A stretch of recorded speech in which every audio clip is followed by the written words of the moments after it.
주님 고맙습니다. 저희들에게 주신 귀한 시간이니 우리 하나님께서 이 시간을 생명을 낳게 하는 시간으로 허락하실 줄로 믿습니다. 감사하며 예수님의 이름으로 기도드립니다. 아멘.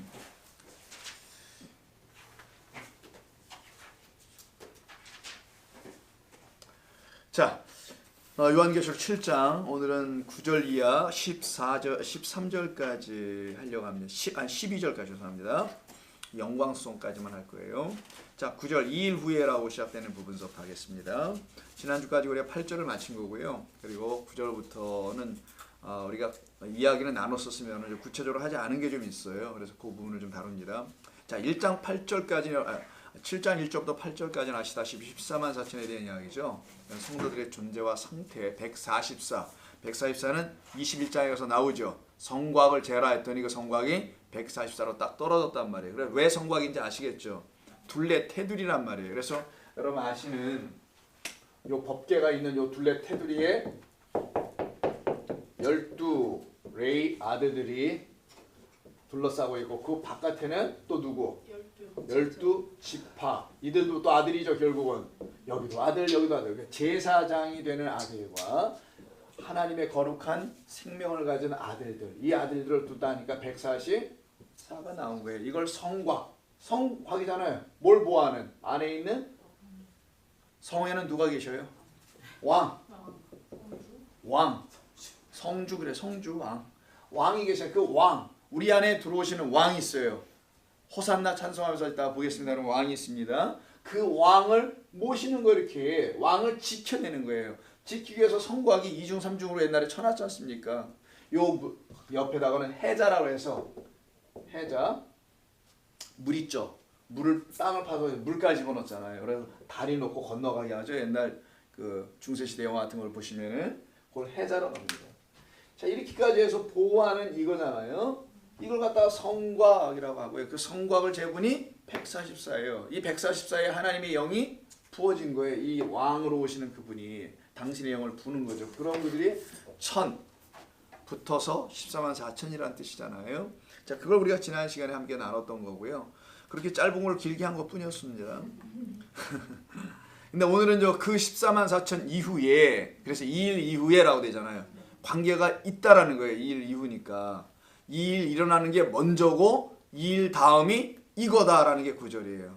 거기서는 큰 무리가 나오죠. 이 큰 무리는 셀 수 없는 구원받은 성도들이죠. 이 무리는 14만 4천의 수가 아니잖아요. 14만 4천도 그래서 수가 아니고 하나님의 백성들을 말하는 거였고 그들은 셀 수는 없다. 하나님만이 하신다. 이런 얘기잖아요. 자, 그렇다면은 이 구절에 나와 있는 이 성도들 한번 보겠습니다. 이 후에 내가 보니 각 나라와 족속과 백성과 방언에서 아무도 능히 셀 수 없는 큰 무리가 나와 흰옷을 입고 손에 뭐를 들고 있어요?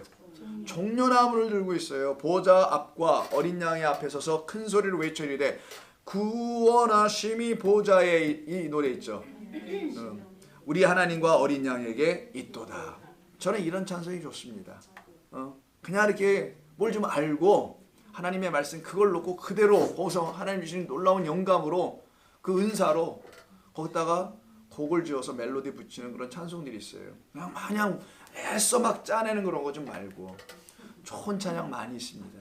정말 은혜로운 가사로 멜로디 잘 붙여서 영감 있는 찬송들 많아요. 그 중에 하나도 고영원 씨가 이걸 갖고 지은 아주 놀라운 찬양. 이건 세계적인 어떤 수준의 그런 찬양이라고 봅니다. 자, 이런 찬양을 좀 부르네요. 이들이 지금 14만 4천에 의해서 또 만들어져 나온 2일 이후니까 큰 무리들이라고 하는 거죠. 그리고 천사와 장로들이 함께 있습니다. 하나님께 경배합니다. 그러더니만 아멘 하고 12절에 찬송과 영광과 지혜와 감사와 존귀와 권능과 힘이 우리 하나님께 세세토록 있을지어다. 누가 찬송하나요, 여러분? 하나님이 자기 안에 주인이 되어 들어오신 분, 그런 사람들 안에서만 구원하심을 체험한 사람들은 자기의 생명의 주가 내 안에 계시다라는 걸 아는 거잖아요. 그 분을 만난 사람들이 찬송하는 거예요. 그렇지 않으면 다 노래입니다. 제가 어저께 유튜브에서 저 이렇게 보내는 게 있어요. 유튜브가 자동으로 알고리즘이라는 유튜브에 이제 새로운 컴퓨터 용어인데 그건 모르고 지나가고 알고리즘이라는 그걸 통해서 여러분들이 어디 한번 들어가 보잖아요. 유튜브에서 그럼 관련된 것을 얘들이 알아서 보내줘요. 컴퓨터가. 그걸 구글이 사용하는 알고리즘이라고 해요. 새로운 컴퓨터 언어입니다. 그걸로 보냅니다. 이들이. 그래서 제가 예를 들어서 목사님과 교회와 관련된 걸 좀 볼 거 아니겠어요. 근데 이번에 최근에 그 명성교회 그 뭐 탈도 많고 문제도 많다고 세습했다는 그 교회 그 문제가 작년에 문제에서 통과가 안 된 걸 올해는 통과를 시켰어요. 이것 때문에 또 난리가 났어요. 근데 그 통과시키는 마지막하고 그 예장 통합 그 교단 한국에 있는 교단이 마지막 폐회 예배를 드리는 전문이 나왔더라고요. 2시간 10몇 분짜리야. 내가 뭐 제가 다 볼 건 없고 앞에는 처음으로 보니까 어떤 분이 와서 노래를 불러요. 근데 왜 그런 노래를 부르는지 난 모르겠어요. 오페라를 왜 불러 거기서요. 그리고요 더 골 때리는 건 정말 이건 난 참 갈대로 갔구나 이제. 어? 세습은 뭐 그럼 유치하니까 말도 할 필요도 없지만요. 정말 갈 때까지 갔구나. 그리고 거기에 오케스트라 왔어요. 지휘자가 예수 믿는 사람인가 봐요. 근데 마이크가 자꾸만 들락날락해. 꺼졌다 켜졌다 난리가 나요. 이 사람은 이 오페라의 어떤 부분을 설명하려고 계속 그러는 거예요. 여러분 너무나 잘 아는 어떤 서곡이 있어요. 오페라의 처음 부분 들어가는 도입 부분. 이거 다 아는 겁니다. 딴따다단따다단따단 이게 있어요. 이거를 왜 하는 거예요 거기서. 굳이 그걸 갖다가 하나님을 찬양하는 걸로 연결해놨어요. 거기 어디도요 하나님을 찬양하는 거 없습니다. 나는 놀래가지고요 처음서부터. 그건 노래도 아니고 발광도 아니고 도대체 뭔가 저거는. 그리고서는 그걸 통과한 이야기와 예배 뭐 이취임할 거 아니에요. 새로운 총회장 뭐 이런 등등 이런 거 하는 걸 보면서 참 한심하다. 아니 한심한 걸 떠나 지금 완전히 죽어있는 거 맞구나. 이런 걸 좀 보게 됐습니다. 이미 뭐 인터넷 다 떴으니까 세상 사람 다 아는 거니까요. 예장 통합입니다. 장신대라고 아시죠? 한국에 장신대 신학교를 근거로 한 게 예장 통합이라고 하는 거예요. 총신대를 근거로 하는 것은 사랑의 교회를 얘기하는 거고요. 대표적인 교회들이. 아무튼 아유 됐고요. 그런 얘기는 내가 왜냐면 이 찬양 때문에 그 얘기가 떠올라서 한 것뿐입니다. 찬양은 그런 게 아니고 이건 노래예요. 그건 노래도 아니지 이거는. 이상한 걸 하더라고요. 아유 내가 그걸 못 참. 많은 사람들이 보지 않았으면 좋겠는데 라는 생각이 들더라고요. 자, 이 사람들이 지금 구절에 보니까 특징이 있어요. 어떤 특징이냐면 먼저 흰 옷을 입었고 두 번째는 손에 종려나무를 들고 어린 양 앞에 서서 찬송을 하더라는 거예요. 그럼 찬송하고 경배하는 건 예배하는 거죠. 이 예배하는 자들의 기본 갖춤이에요. 갖춤. 예배하는 자들은 이런 걸로 예배를 한다는 거예요. 흰 옷 입어야 된다는 거네. 그러니까 흰 옷 입고 오시라 교회. 이런 얘기입니까? 그래서 우리가 부활절에는 또 흰 옷을 또 일부러 좀 챙겨 입잖아요. 그러는 건가 이게? 그런 흰 옷을 입으라는 건가? 또 그럼 우리가 예배 때마다 종려나무까지 하나씩 뭐 여기 뭐 캘리포니아니까 얼마나 많아요. 밤추위 뭐 얼마든지 구해 올 수 있죠. 그런 거 하나 들고 오라는 건가? 이게 뭔가 어떤 의미를 담아놨겠죠. 여기는 참된 진리가 있습니다. 여러분 이걸 오늘 깨닫고 듣고 마음에 담고 가실 겁니다. 그래서 여러분에게 은혜가 충만하여지길 저는 소원합니다. 자 7장을 보시면 13절에 이 흰옷이 또 한 번 나와요. 장로 중 하나가 응답하여 나에게 이르되 다음 주에 할 겁니다. 이 흰옷 입은 자들이 누굽니까? 그랬더니 그 찬송하는 자가 전부 다 흰옷만 입고 있으니까 한 사람도 까만 옷이 중간에 한 사람 눕는 거야. 똑같은 유니폼을 입어요. 하나 된 통일된 어떤 옷을 입었다는 거예요. 큰 환난에서 나온 자들이라고 하면서 뭐라고 해요? 이들은 어린 양의 피에 그 옷을 씻었다. 아니 우리 여러분 어린 양의 피에 옷을 씻으면은 빨개질 거 아니에요. 그쵸? 근데 빨갛지가 않아. 흰이야. 흰색이야. 자, 그래서 여러분 오늘 설교 잘 기억하시죠?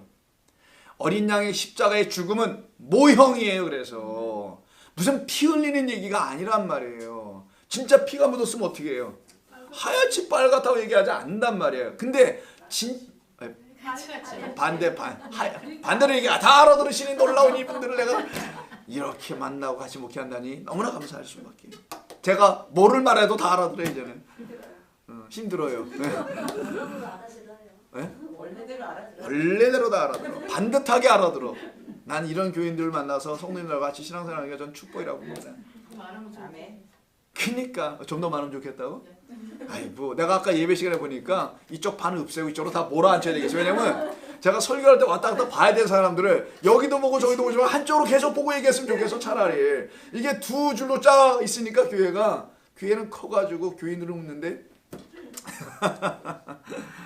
우리는 하나님이 성전이지 우리는 교회를 만드는 사람들이 아니잖아요. 그래서 그건 뭐 여담입니다만은 흰 옷을 이게 뭐야 도대체 피에 빨았으면 붉은 옷이잖아요. 근데 왜 이걸 흰 옷이라 그러냐? 영혼 속에서 십자가 사건이 이미 나왔었는데 그건 바로 우리를 다 흰 옷으로 입히는 사건이었다. 그래서 흰 옷 입은 사람들은 어디 있을 거예요? 그러면 본래가 하늘에 있는 거예요. 그래서 나중에 볼 겁니다. 하늘에서 흰 옷 입은 사람들이 떼거지로 막 달려와. 나중에요. 다 볼 거예요. 그래서 그 흰 옷 입은 사람들이 막 와. 하늘에서. 이건 우리의 원래 모습을 보여주는 거예요. 요한계시록. 요한계시록은 뭐 장차 일어날 일이 아니고요. 원래 우리의 모습, 본래 우리의 모습을 보여준 거예요. 너희들은 이랬었단다. 근데 이렇게 된 줄 몰랐지. 이렇게 만들어가고 있는 거야 내가. 만들었다라는 것을 보여주려고 이 역사 속에서 눈으로 피 흘림을 통해서 죽음을 가르친 거고. 왜? 죽어야 피 흘리고 피 흘려야 죽으니까 하는 거 맞죠? 이런 일을 경험하게 한다는 거예요 성도들이. 자 그럼 흰옷부터 살펴볼게요. 흰옷이 나오는 것은 우리 계시록에서부터 한번 보겠습니다. 왜 흰옷은 어떤 의미가 있는지, 왜 이분들은 다 흰옷을 입었는지, 왜 창세전에 흰옷을 입었다는 게 뭔 말인지 한번 보자고요. 흰옷의 반대말은 무슨 옷이에요 그러면? 검정옷이죠. 흰 고무신, 검정 고무신. 빨간 고무신이라는 건 없어요 여러분. 우리 어렸을 때 고무신 신고 다녔죠. 빨간 구두 있어. 그렇지. 구두는 빨간 구두, 뭐 유리 구두, 벨 구두 다 있는데 고무신은 딱 두 종류밖에 없더라고. 흰 고무신, 검정 고무신이에요. 저는 두 가지를 다 신어왔어요. 저도요. 아 얼마나 좋은데요. 여름에 좀 단점이 하나 있는데 미끄러워가지고 발과 신발이 따로따로 안에서 미끄러서 도는 거야. 그래서 나중에 묶었어요. 지프라이 같은 걸로. 그래 이게 안 움직이니까 땀하고 밀려가지고 아주 얼마나 찝찝한데 그 밀리면 맘대로 이게 안 나가 몸이 밀려서. 좌우지간 그런 경험이 없으신 이 여러분들과 함께 장로님 빼고 자 이 또 말씀을 나누니까 잘 알아들으셔야 합니다. 그래서 검은색 흰색밖에 없는데 수색으로 설명하는데 요한계시록 3장을 보세요. 자 7개 교회 중에 4대 교회에 대해 하신 말씀을 한번 흰것이 좀 나옵니다. 자 흰옷 한번 볼까요? 자 3장 4절. 그러나 4대의 교회에 말한다. 그 옷을 더럽히지 아니한 자. 그 옷이 뭔가? 몇 명이 내게 있어 흰옷을 입고 나와 함께 다니리니 그 옷을 더럽히지 않은 자를 흰옷 입은 자라고 말하네요. 그럼 그 옷이 뭔가? 교회가 입어야 될 옷은 하나밖에 없어요. 갈라디아서 3장 아까 우리가 예배 시간에 읽었던 게 있어요. 그리스도의 옷 입었느니라 할 때 그 옷밖에 없거든요. 진리의 말씀이라는 옷으로 우리가 입었다라는 걸 말하는 거예요. 그 옷을 입은 자는 그 진리의 말씀이 더 이상 거짓된 것들로 인해서 오염당하지 않도록 지켜내는 자들. 이들을 갖다가 흰옷 입은 자라고 하는 거예요. 말씀과 관계 있네요. 그러니까 하나님의 말씀된 것, 하나님의 말씀으로 지켜지는 자들을 말하는 겁니다. 이들을 가지고 이기는 자라고 하는 거예요. 이게 성도입니다. 그래서 이기는 자는 5절 보세요. 이기는 자는 뭘로 이겨요? 우리가 말씀으로. 생명의 말씀이 우리를 이기잖아요. 우리를 먼저 생명의 말씀 우리에게 들어와서 우리를 이겨버리죠. 빼앗아 버리죠. 승리. 이게 여호와의 전쟁이라고 여호와의 승리잖아요. 그들을 이겼다고 하는 거예요. 우리가 뭘 싸워서 이기는 게 아닙니다. 대부분 전신갑주라는 것을 우리가 입고 물고 와서 싸워야 되는 것으로 생각하는데 그건 우리에게 말씀이라는 것이 들어와서 우리를 지켜낸다는 의미예요. 우리를 지킨다는 의미에서 전신갑주 입는다는 것이지 우리가 뭐 어디 가서 쌈박질하고 돌아다니거나 무슨 선교 나가는 거, 무슨 전도대회 뭐 나갈 때 뭐 띠들고 나와서 예수 뭐 이렇게 쓰고 나가잖아요. 그리고 뒤에는 무슨 교회 이렇게 나잖아요. 그런 거라는 게 아니란 말이에요. 여러분 그런 거 하지 마세요. 우리에게 통통 비어도 좋으니까 그런 거 하지 말고 말씀을 전해주세요. 제발 하나님의 말씀을. 그 말씀을 못 들어서 성도가 안 되는 거지. 띠들고 나가면 교인들은 많이 만들 수 있을 겁니다. 자, 그래서 3장 5절 이기는 자는 이와 같이 흰옷을 입을 것이요 내가 그 이름을 생명책에서 결코 지우지 아니하리라. 얼마나 놀라운 이야기입니까?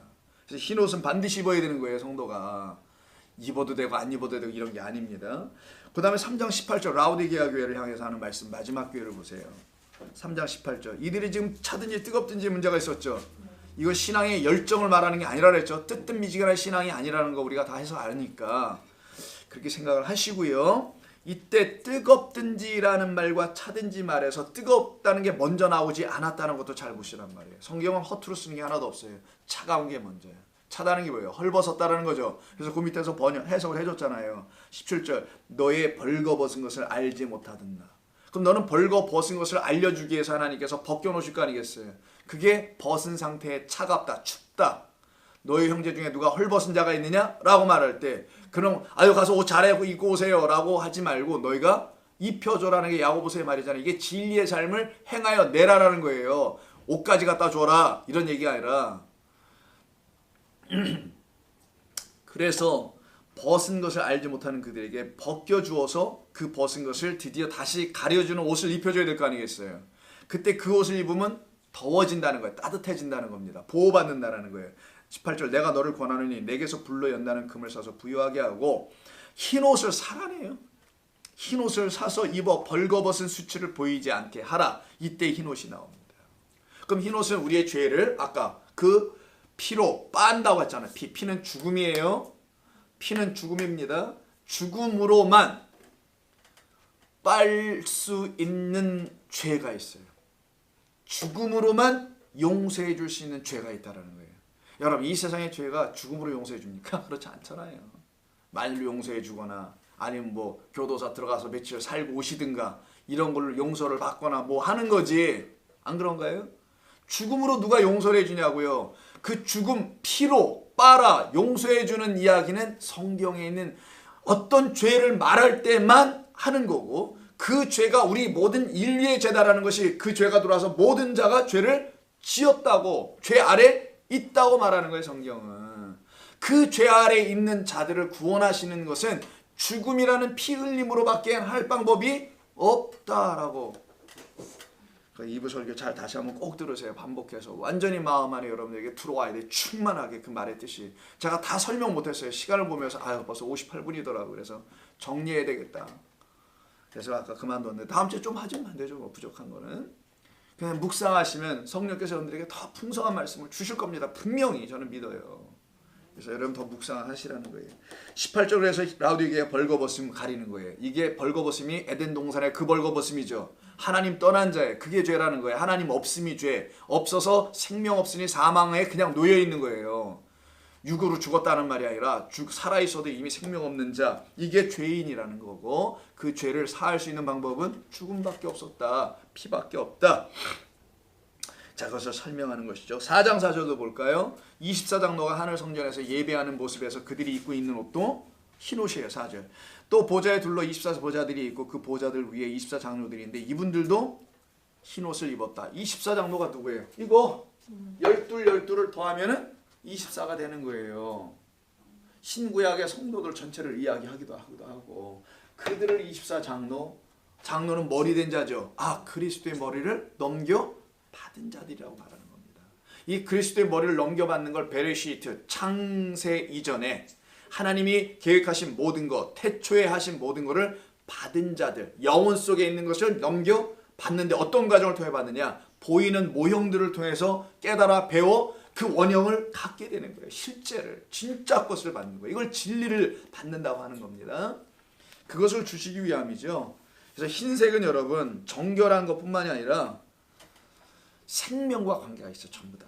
살아남과 관계가 있고요. 덮여진 가려짐, 용서 이 모든 것과 관계가 있더라는 거예요. 요한복음 20장. 같은 요한이 쓴 요한복음 20장을 볼게요.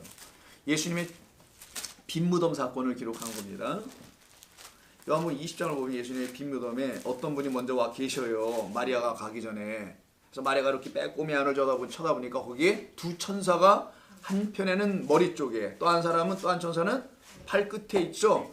그 천사 둘이 굳이 등장하는 이유는 구약에 있는 언약궤를 상징하는 거죠.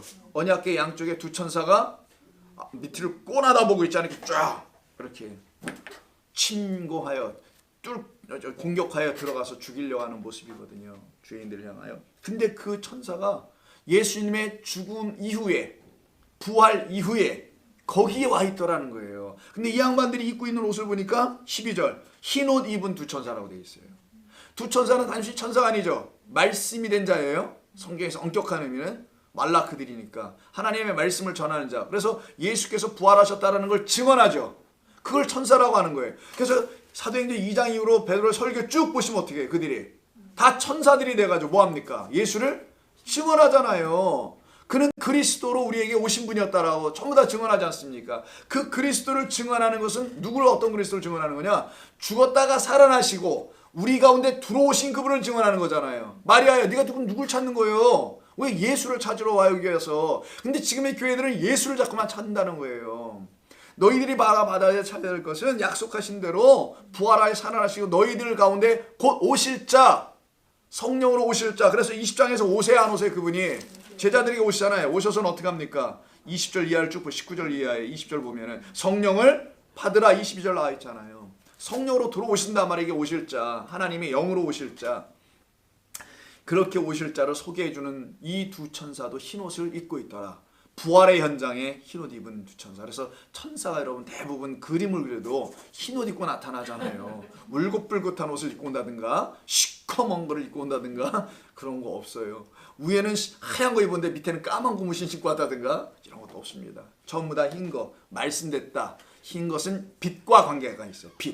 빛과 관계가 있어서 마태복음 17장 변화산 사건 한번 보겠습니다. 17장 가보세요. 마태복음 17장 변화산에 가서 보시면은 예수님께서 변화산을 보세요. 17장 1절 2절. 엿새 후 예수께서 베드로를 데리고 올라가시죠. 야고보 요한 세 사람을 가지고 데려갑니다. 높은 산에 올라가셨더니 그들 앞에서 변형되사. 높은 산, 하나님이 계신 산을 말합니다. 성전이 있는 곳이에요. 그곳에서만 참된 빛이 비춰진다는 걸 설명하는 게 높은 산이에요. 여기에 무슨 그리심산이냐 좀 헬몬산이냐 이런 산을 간 게 아니고요.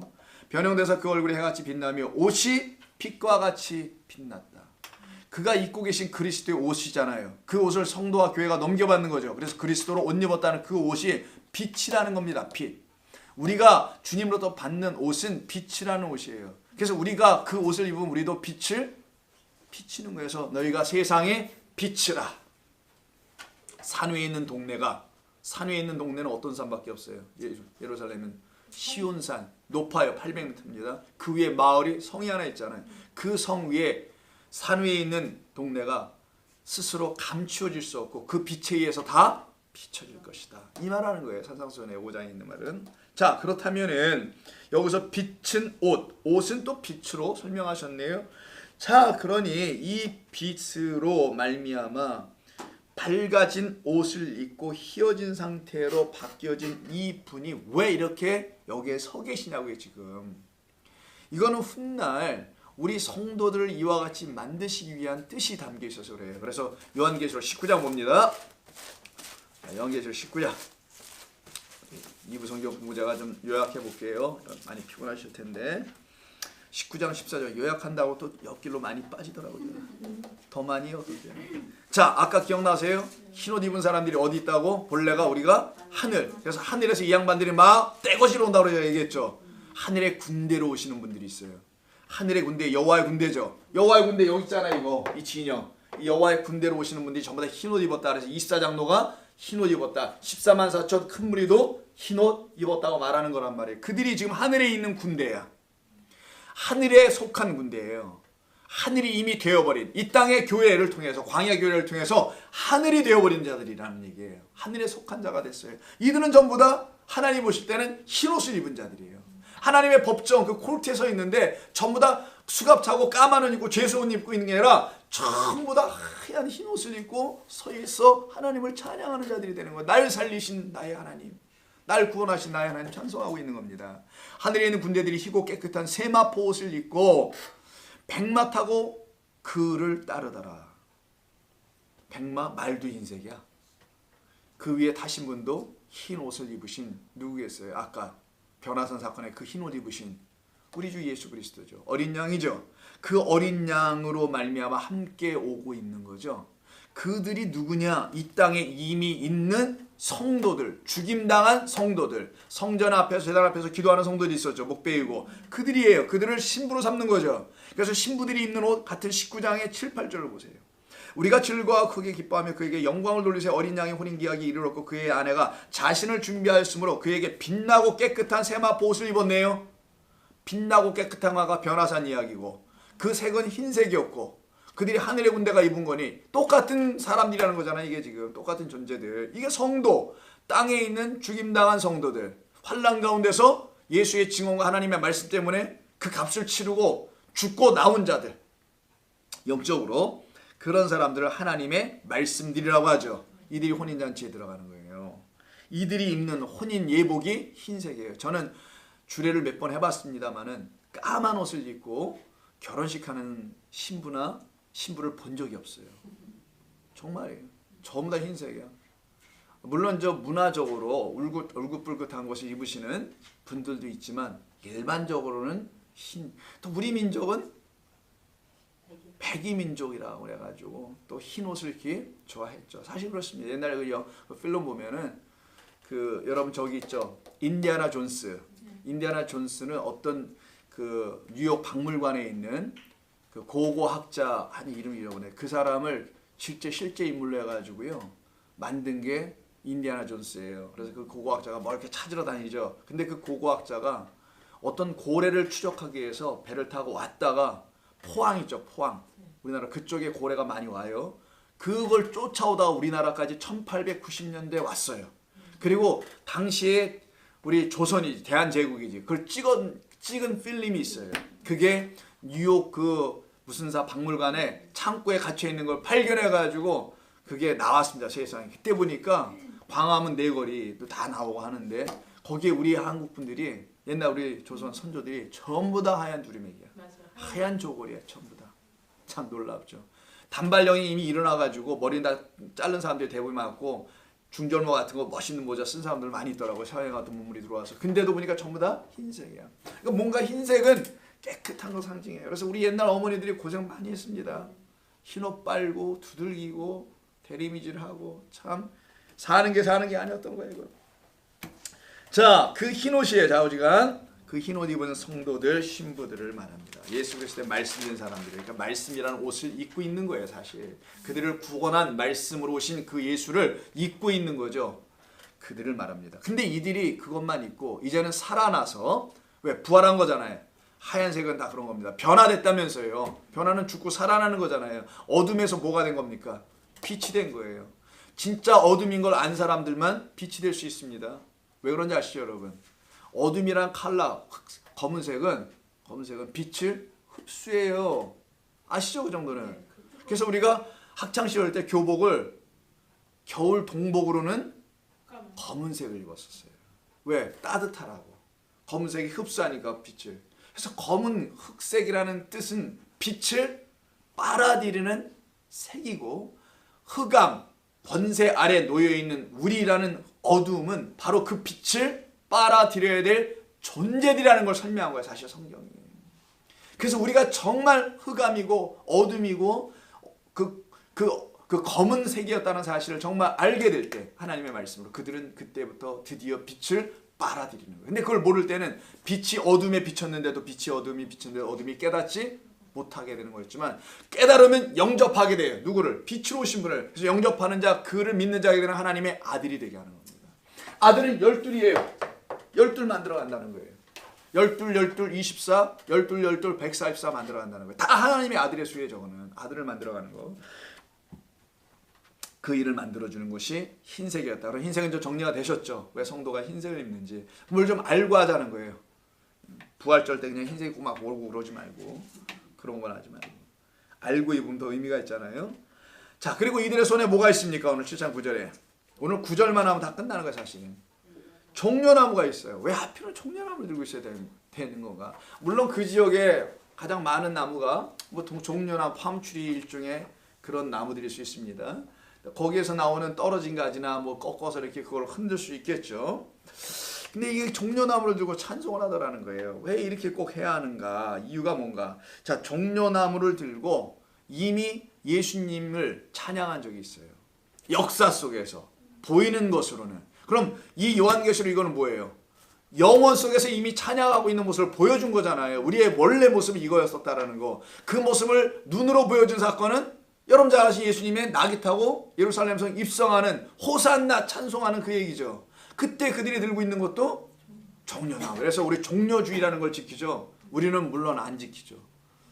안 지키는 게 아니라 그걸 의미로 이해하고 있는 것이니까. 이제 종려주의를 이해하자고요. 여기서 왜 종려나무를 가지고 흔드는 거야? 종려주의를 지키라고 만든 게 아니고요. 예루살렘 성 입성했다는 걸 선포하는 메시지도 아니에요. 이거는 종려나무 가지를 흔드는 이유가 있어요. 왜 이걸 손에 드는지. 자, 보겠습니다. 요한복음 12장부터 한번 볼게요. 요한복음 12장 보면 우리 예수님께서 종려나무 가지를 흔드는 사람들의 환호를 받으면서 예루살렘 성으로 들어가는 이야기가 13절 나옵니다. 예루살렘을 가시죠. 13절 보세요. 12장. 종려나무를 가지고 가지를 가지고 맞으러 나가 사람들이 12장 13절 외치되 호산나 찬송하리로다. 주의 이름으로 오시는 이 곧 이스라엘의 왕이여. 보세요. 그래서 제가 주의 이름으로 오시는 분 누구에게? 나라는 성전 안에 뭘로? 나의 성주 왕으로. 하나님의 거룩한 성 예루살렘 안에는 그 신부들 안에, 예루살렘이 신부라 그랬죠. 신부들 안에 왕은 그리스도 예수예요. 그를 왕으로 영접할 때 이들이 지금 종려나무를 들고 있어요. 왜 왕이 됩니까? 그가 우리를 구원하셨다는 거예요. 그래서 호산나의 뜻이 뭐예요? 야싸, 나, 이 두 가지가 붙어. 야싸, 구원하시옵소서. 우리를 구원하옵소서. 나, 제발 간청합니다. 이 얘기가 호산나거든요. 그러면 이렇게 구원받았으니까 아까 오늘 본문에서도 10절 이하가 전부 다 옵니까? 구원하신 어린 양과 그 보좌에 앉으신 하나님께 찬양을 하는 거 아니겠냐고요. 그래서 구원이 등장하는 거예요. 그래서 호산나 속의 종려나무는. 근데 이 종려나무를 흔든 이유가 있어요. 단순히 흔드는 게 아닙니다. 왕으로 오셨기 때문에 흔들어 준 거고요. 그 왕은 나를 어떻게 만드신 왕이에요, 사실은. 그래서 종려나무가 등장하는 거예요. 자, 그렇게 어느 정도 여러분들에게 힌트를 먼저 드리고 거기에 대한 대답을 같이 한번 찾아보자고요. 종려나무가 히브리어로 뭐라고 하냐? 종려나무 나무를 히브리어로다가 뭐라고 하냐? 타마르라고 합니다. 이렇게 써요. 타마르라고 해요. 이걸 갖다 종려나무라고 합니다. 근데 항상 이건 명사고요. 이 명사 종려나무를 만든 동사가 있을 거 아니에요. 의미, 뜻. 타마르 이렇게 동사로 표기를 하면은 이때는 달라져요. 종려나무가 뭐 꼿꼿이 잘 자라나는 나무인지 잘 모르겠습니다만은 대부분 그렇게 자라나는 것 같고요. 꼿꼿하게 쭉쭉 올라가고 길어 또 가늘고 굉장히 긴 것도 있죠. 쭉 올라가는 뭐 다양한 종려나무가 있는데 이 타마르의 본뜻은 뭐냐면 똑바로 세우다예요. 반듯하게 세우다 뭐 이런 의미가 있어요. 반듯하게 똑바로 세우다 반듯하게 세우다 이런 의미가 있습니다. 자, 무슨 뜻이냐?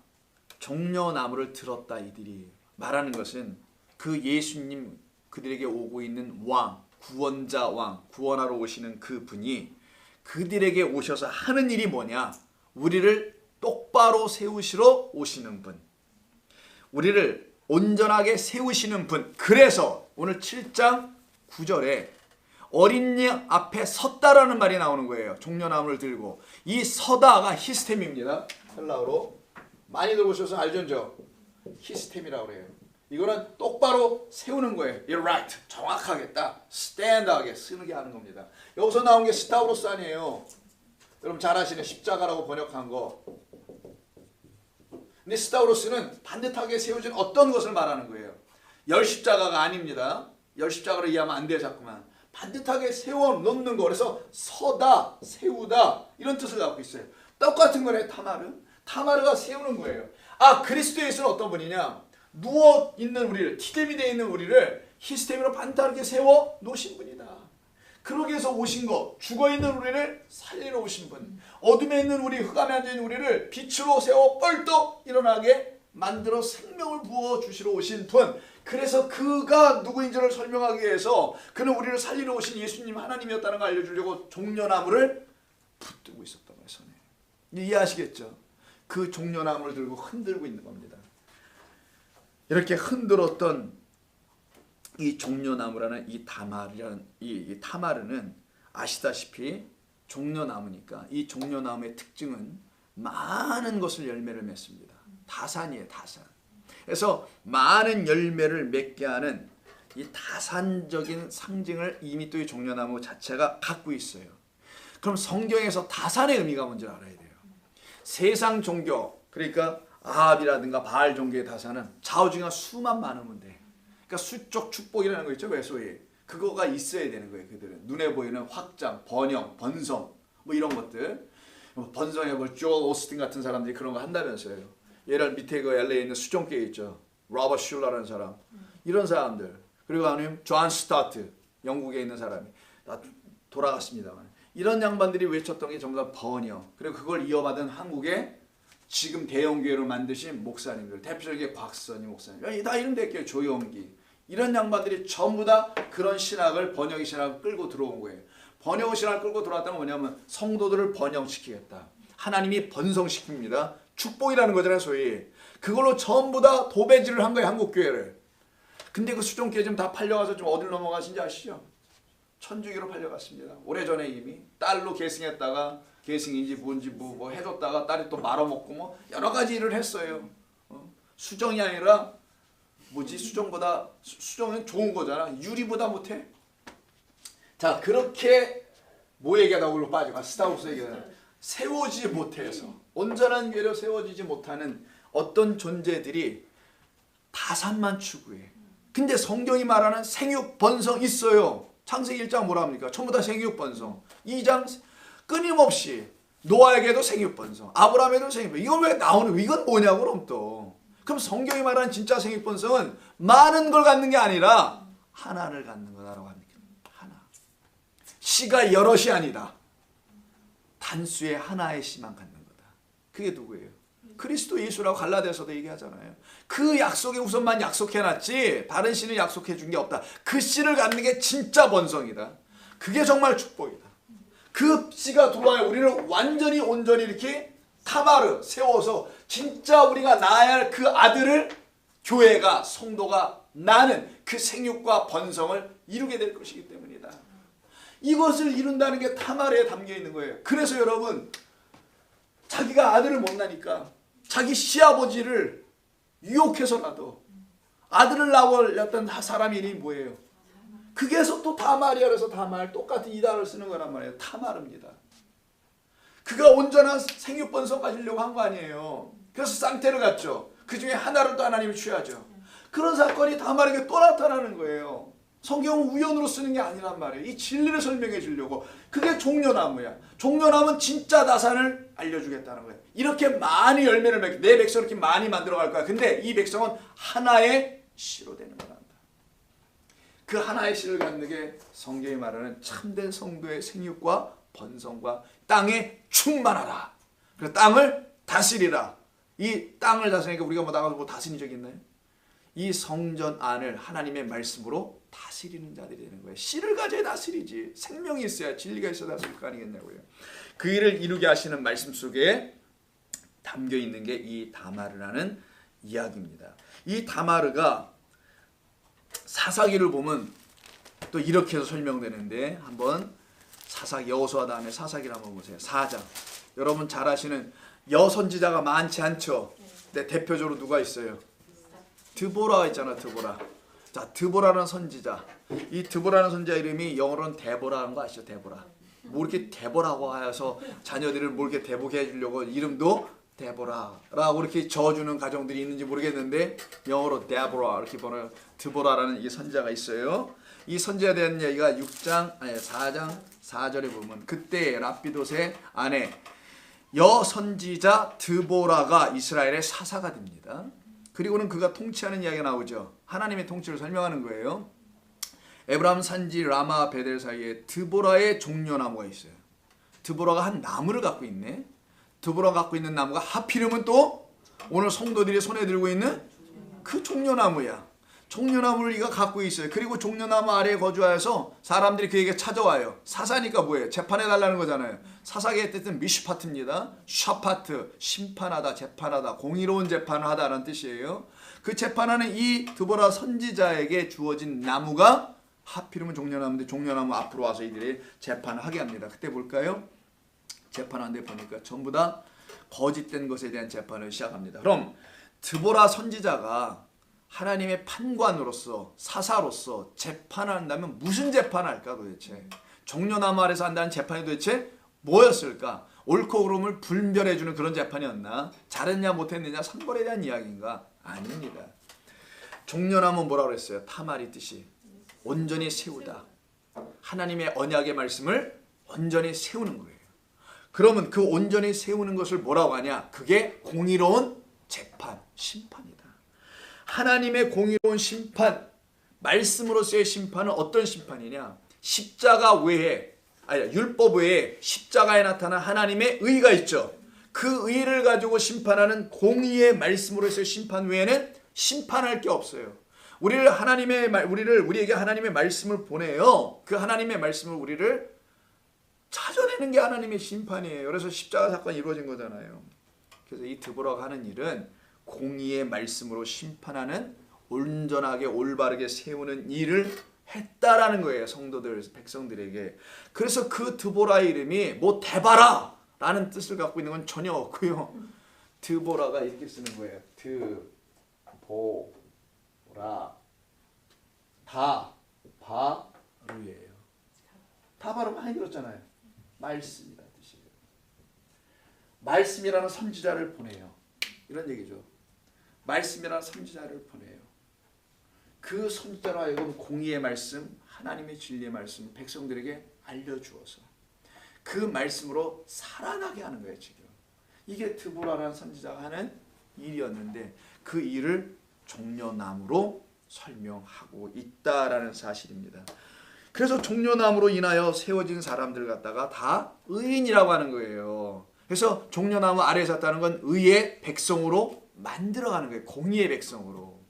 왜? 율법 위에 십자가에 나타난 의로 우리를 어떻게 해요? 십자가로 심판하는 거잖아요. 우리를. 십자가 그 은혜로 심판하는 거잖아요. 은혜로 심판을 받아야 된다니까 우리가. 그래서 시편 92편 좀 볼게요.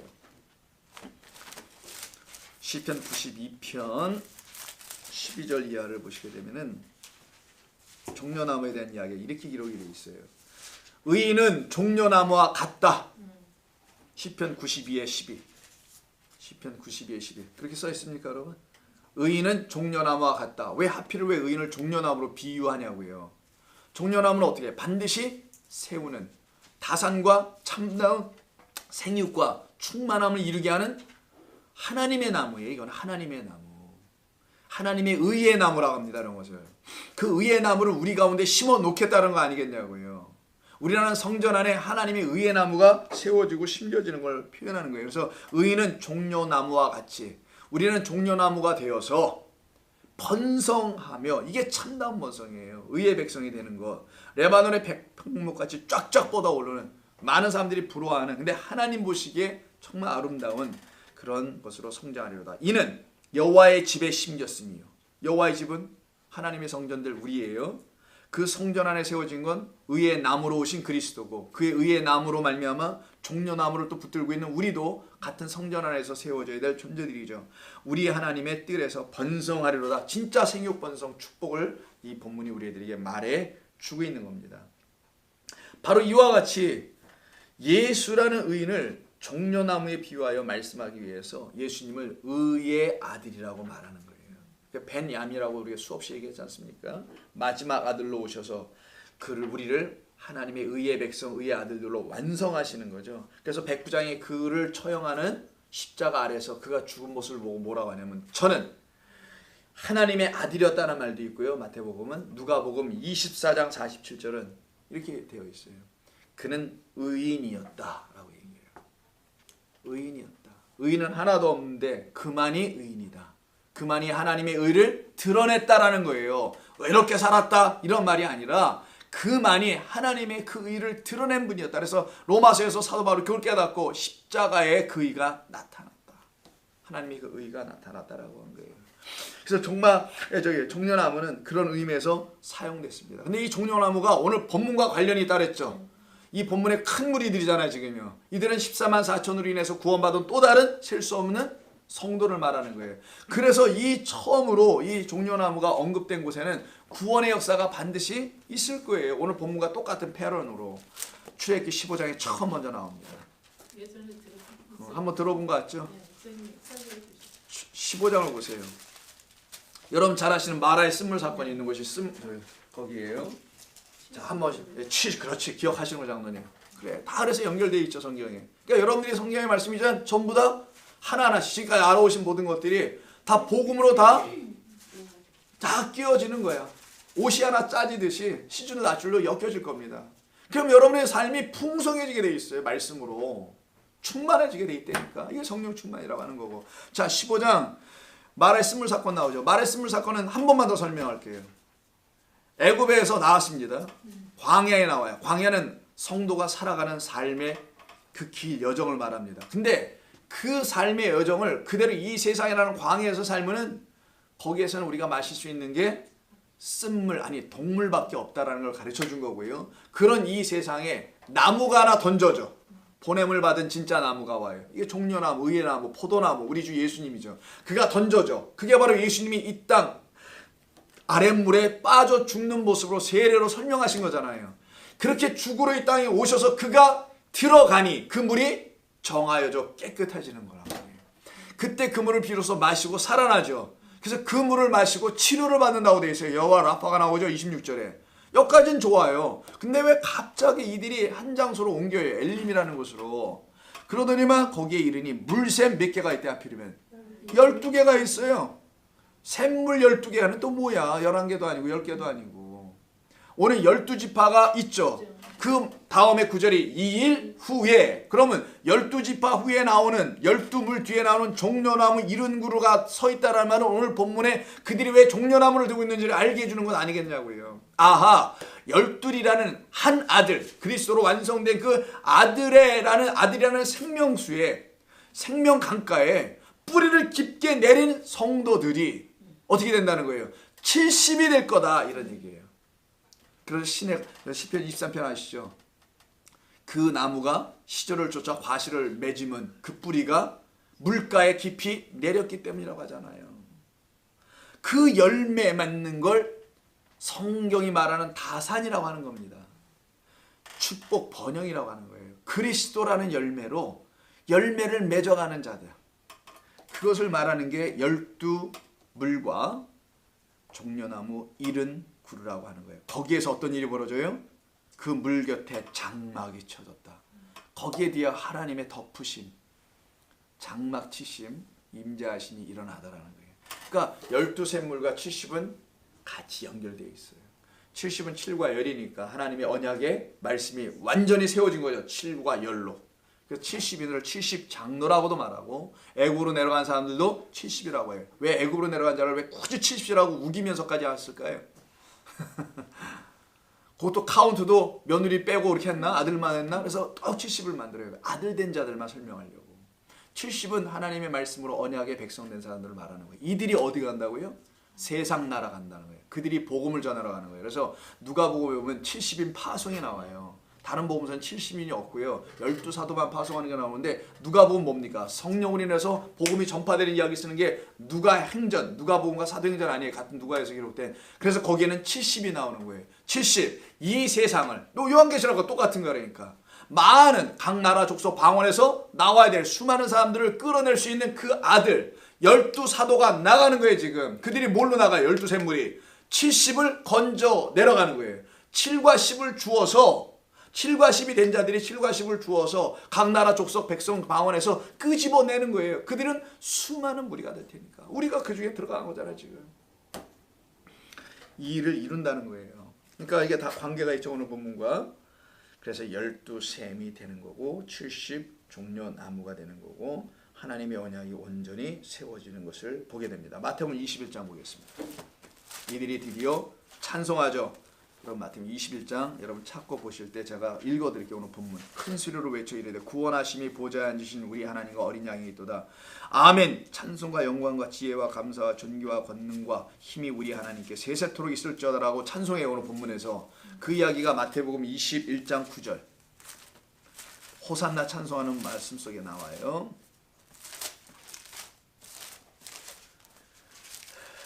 (21장 9절) 한번 보실까요?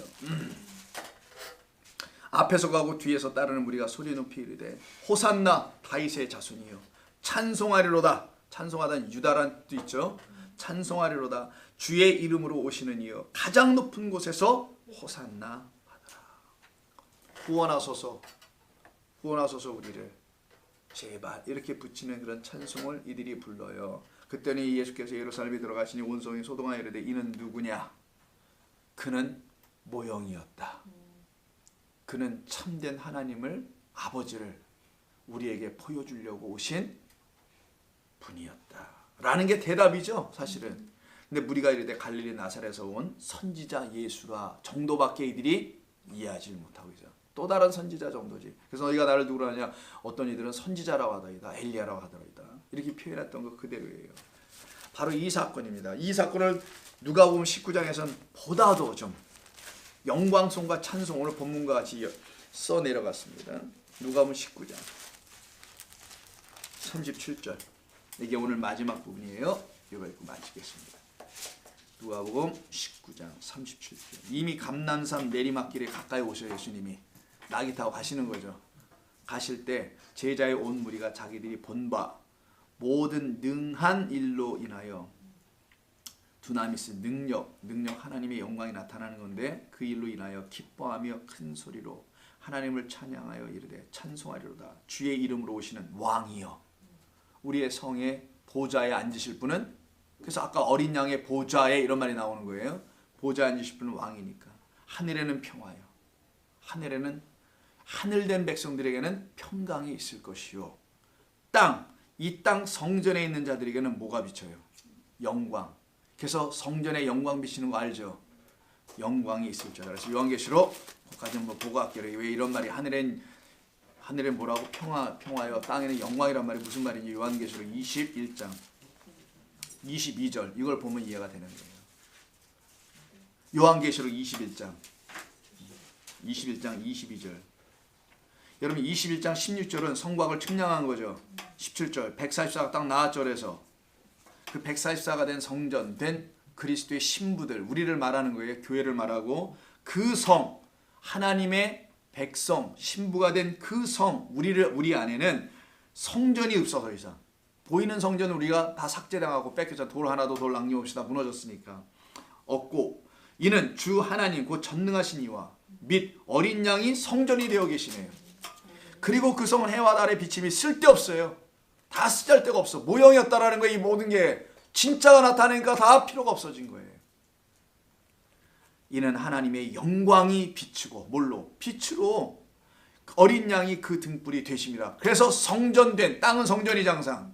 성전된 우리에게 하나님의 영광의 빛이 비쳤다라고 아까 누가복음에서 호산나 찬송하며 하늘에는 평화여 땅에는 그 기뻐하시는 입은 자들에게 뭐라, 땅에는 하늘에는 평화여 가장 높은 곳에서는 영광이로다 하니, 가장 높은 것이구나. 가장 높은 거 성전된 우리들인데, 그래서 어린 양이 그 등불이 되심이라. 만국이 그 빛 가운데로 다니고 땅의 왕들이 자기 영광을 가지고 그리로 들어가리라. 땅의 왕들, 우리가 드디어 뭐예요? 왕 같은 제사장들이 된 거예요. 성전에. 그들이 바로 그 가운데로 들어가는 걸 말합니다. 거짓된 왕들이 아니죠. 거기에는 밤이 없었어라. 더 이상 흑암이 없어요. 왜? 흰 옷 입었다면서요. 다 빛이 됐잖아요. 검은 옷 입고 있다가 그 검은 옷이 빛을 흡수하니까 뭘로 바뀌었다는 거예요. 이게 흰 옷. 이게 변형이라는 거예요. 우리의 무슨 육신의 변형, 변화 이런 거 없고, 여기서 더 변화하면 더 이뻐져서 안 되고, 그렇다고 성품이 변화 더욱더 안 되는 거 알고 있고, 그거 말고 그런 거 괜찮아요. 서로 이해하고 살면 돼요. 사랑으로 아무것도 못할 거 뭐 있어. 다 되잖아요. 그런 거. 뭐 심지어 그보다 더한 것도 있는데 다 살잖아 우리가요. 괜찮아요. 그런 거. 다 은혜로 삽니다. 그리고 이들을 갖다가 뭐라고 합니까? 27절. 무엇인지 속된 것이나 가증한 일 또는 거짓말하는 자는 결코 그리로 들어가지 못하되. 올바로 살아는 거 이게 그런 거 아닌 건 줄 아시죠? 다. 오직 어린 양의 생명책에 기록된 자들만 들어간다. 생명책 기록된 건 말씀된 자들이죠. 말씀된 자들만 그리로 들어간다. 감사한 겁니다.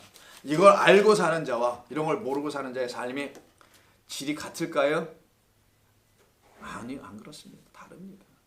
삶을 바라보는 관점, 세상을 바라보는 관점, 사람을 이해하는 관점이 다 다르게 돼 있어요. 근본적으로 다릅니다. 그래서 풍성한 삶을 누리는 거예요. 그게 이 땅에서 천국을 맛보고 살아간다는 거예요. 그렇게 돼야죠. 우리가 예수 믿는다는데 그거 못할 바에는 차라리 선행한 일을 하자고 해 나가서 우리도. 이것 아니면 저것 둘 중에 하나 해야 될 거 아니겠어요. 이것도 못하고 저것도 못하면 우리는 어떻게 하자는 거예요. 그러면은 선교 같은 것도 못해. 어디가 전도는 더욱더 안 해. 뭐 어떻게 하자는 거예요. 그런 거. 우리는 그게 아니고 하나님의 참되신 말씀들이 돼야 되니까. 기도하겠습니다. 하나님 고맙습니다. 늦은 시간까지 이렇게 귀한 성도님들 말씀 가운데서 살아왔습니다. 말씀으로 시작하여 말씀으로 이렇게 마치게 하는 하나님의 은혜의 이 자리에 왔습니다. 돌아가는 발걸음들을 복되게 하시고 하나님 주신 참된 번영과 축복과 다산이 날마다 일어나게 도와주시옵소서. 말씀으로 충만한 그 다산이 충만함이 일어나게 도와주옵소서. 한 주간 우리 성도님 살아갑니다. 어려운 일, 힘든 일, 좌절할 만한 낭만한 일들이 있을 수 있으나오나 그런 것들로 인하여 우리 안에 있는 거짓된 것들은 날마다 빼앗기고 오직 참되시고 거룩하신 하나님만이 날마다 온전히 세워지고 살아나는 역사가 나타나게 하여 주옵소서. 예수님의 이름으로 기도드립니다.